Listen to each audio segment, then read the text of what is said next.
పాత్రికేయ మిత్రులందరికీ కూడా నమస్కారాలు తెలియజేసుకుంటూ, రాష్ట్రంలో కురుస్తున్నటువంటి అధిక వర్షాల వల్ల జరుగుతున్న నష్టాన్ని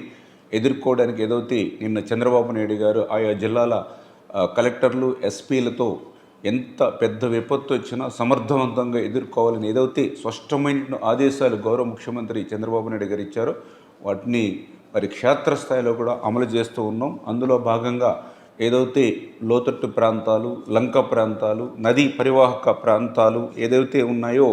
మరి ఆ ప్రాంతాల్లో ఉన్నటువంటి ప్రజలందరినీ కూడా అప్రమత్తం చేయడం జరిగిందని చెప్పి తెలియజేసుకుంటూ,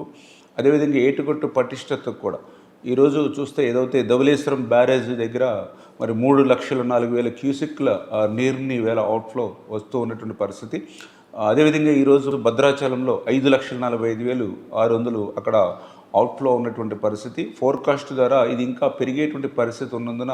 ఆ ఏటుగట్టుల పటిష్టతకు కూడా ఆ యొక్క ఇసుక బస్తాలు, శాండ్ బ్యాగ్స్, అదేవిధంగా సరువు బాదులు ఇటువంటి సామాగ్రిని అంతా కూడా సిద్ధం చేసుకోవాలని ఆ కన్జర్వేటివ్ డిపార్ట్మెంట్ వారికి కూడా ఆదేశాలు ఇవ్వడం జరిగింది. అదేవిధంగా ఏదైతే మరి ఇప్పుడు ఉన్నటువంటి డ్యామ్స్ అంటే పర్టికులర్గా ఏదైతే స్పిల్వేస్ కానీ, అదేవిధంగా అవుట్ఫాల్ స్లూయిస్ కానీ ఇట్లా ఏదైతే వాటికి సంబంధించినటువంటి గేట్స్ కానీ, షట్టర్స్ కానీ ఏవైతే ఉన్నాయో ఎప్పటికప్పుడు పరీక్షించుకుంటూ వాటి పనితీరును కూడా సమీక్షించుకోవాలని చెప్పేసి కూడా ఆదేశాలు ఇవ్వడం జరిగింది. అదేవిధంగా ఏదైతే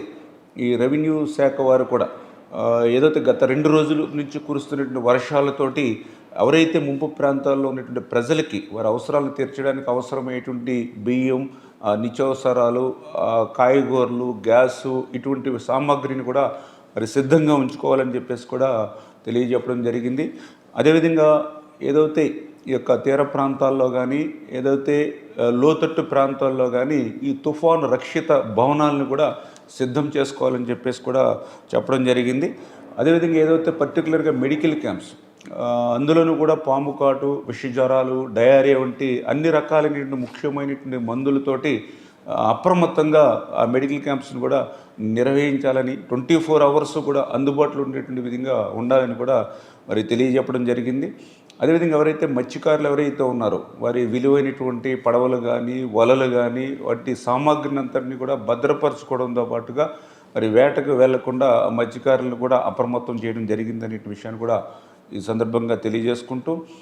మరీ ముఖ్యంగా ఏదైతే ఈ యొక్క వరద ముంపు ప్రాంతాలు ఏవైతే ఉన్నాయో మరి అక్కడ నెలలు నిండినటువంటి గర్భిణీ స్త్రీలు ఎవరైతే ఉన్నారో, దీర్ఘకాలపు వ్యాధిగ్రస్తులు ఎవరైతే ఉన్నారో, బెడ్ రీడింగ్ పేషెంట్స్ ఎవరైతే ఉన్నారో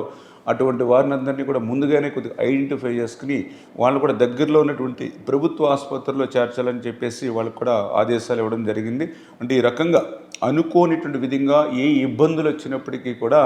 వాటిని సమర్థవంతంగా ఎదుర్కోవాలని ఏదైతే చంద్రబాబు నాయుడు గారి ఇచ్చిన ఆదేశాల ప్రకారం అటు క్షేత్రస్థాయిలో అధికారులు అందరూ కూడా పనిచేస్తూ ఉన్నారు. వారికి తోడుగా మాకు సంబంధించినటువంటి ప్రజాప్రతినిధులు కానీ, అదేవిధంగా మన ఎన్డీఏ కూటమికి సంబంధించినటువంటి నాయకులు, కార్యకర్తలు కూడా ఈ యొక్క అధికారులతో పాటుగా ఈ యొక్క సహాయ కార్యక్రమాల్లో కూడా మరి ఆ ప్రజల్ని అప్రమత్తం చేయడంలో కానీ సహకారం అందించాలని చెప్పేసి కూడా మీ ద్వారా కూడా అందరినీ కూడా కోరుతూ ఉన్నాం.